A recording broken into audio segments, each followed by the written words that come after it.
Next up, we have more Dali on the way. This one a bit lighter, certainly than the last. Let's see. This is an etching from Le Caprices De Goya. Yes, it's actually this is the Caprichos, or the Whims.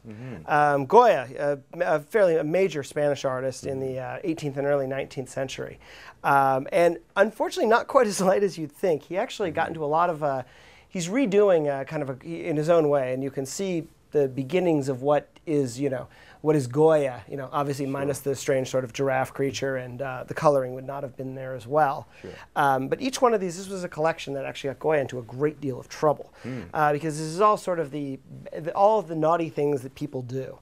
And it was considered incredibly subversive, and actually the only thing that kept him from being nailed by the Inquisition was his buddy, King Carlos, got him off. So this is sort of a subversive guy doing a subversive guy. Absolutely. So he adds these color, and this is Gadabout Girls. It's two prostitutes, and they actually they come kind of with their own little quotes. Gadabout girls who don't want to stay home risk exposing themselves to these hardships, and it's sort of it's a bad night for business when money, not the wind, raises the skirts of the young girls. So it's like, this is sort of a subversive, there's little subversive pieces. Absolutely. I mean, we'll see several of them. But this is, sort of a charming one with these two women out on the streets. Yes. And again, it's just kind of fun that these are two artists separated by nearly 300 years.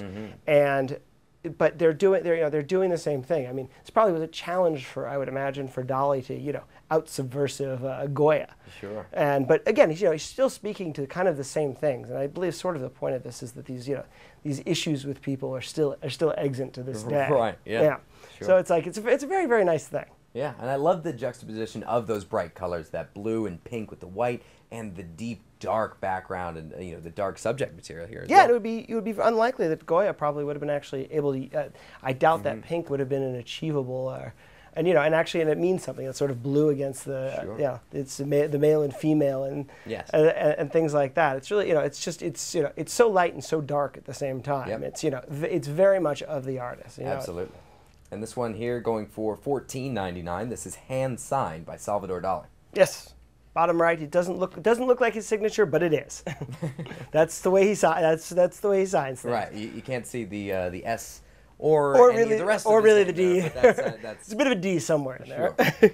Great piece right there for you, Salvador Dali, $14.99.